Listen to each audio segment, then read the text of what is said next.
మీరొక company owner అని imagine చేయండి. మీ బిజినెస్‌కి మనీ వస్తుంది. కానీ ఆ మనీ మొత్తం మీది కాదు. ఎందుకంటే ముందు బ్యాంక్‌కి ఇంట్రెస్ట్ కట్టాలి.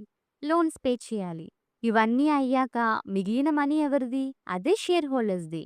అదే FCFE free cash flow to equity. సింపుల్‌గా చెప్పాలంటే కంపెనీలో అందరూ షేర్ తీసుకున్నాక షేర్ హోల్డర్స్‌కి మిగిలిన రియల్ క్యాష్. ఇప్పుడు ఫార్ములా చూద్దాం. FCFE is equal to operating cash flow minus capex minus interest plus net borrowing. Meaning సింపుల్‌గా చూద్దాం. ఆపరేటింగ్ క్యాష్ ఫ్లో అంటే బిజినెస్ జనరేట్ చేసే క్యాష్. క్యాపెక్స్ అంటే మెషినరీ ఎక్స్పాన్షన్ కోసం చేసే ఖర్చు. ఇంట్రెస్ట్ అంటే లోన్ కాస్ట్. నెట్ బారోయింగ్ అంటే కొత్త లోన్స్ మైనస్ రీపేమెంట్స్.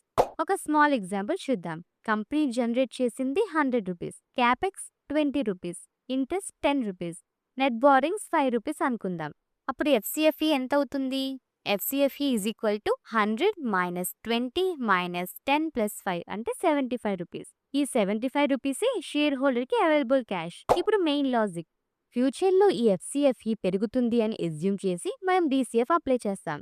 అప్పుడు స్టాక్ ఇంట్రిన్సిక్ వాల్యూ తెలుస్తుంది. ఇంపార్టెంట్ పాయింట్ ఏంటంటే ఎఫ్‌సిఎఫ్‌ఈ ఎక్కువ ఉంటే షేర్ హోల్డర్స్‌కి వాల్యూ ఎక్కువ. ఎఫ్‌సిఎఫ్‌ఈ తక్కువ ఉంటే రిటర్న్స్ లిమిటెడ్‌గా ఉంటాయి. ఫైనల్‌గా గుర్తుపెట్టుకోండి, ప్రాఫిట్ కాదు షేర్ హోల్డర్‌కి మిగిలిన క్యాషే ఇంపార్టెంట్. అదే ఎఫ్‌సిఎఫ్‌ఈ. నెక్స్ట్ వీడియోలో కంప్లీట్ బిజినెస్ వాల్యూ కోసం ఎఫ్‌సిఎఫ్ఎఫ్ మోడల్‌ని సింపుల్‌గా చూద్దాం. మిస్ అవ్వకండి. ఈ వీడియో కనుక మీకు నచ్చినట్లయితే like and subscribe to marketers Telugu. నేను సెబీ రిజిస్టర్డ్ అడ్వైజర్‌ని కాదు. ఈ వీడియో కేవలం ఎడ్యుకేషన్ పర్పస్ కోసం మాత్రమే. Thank you for watching.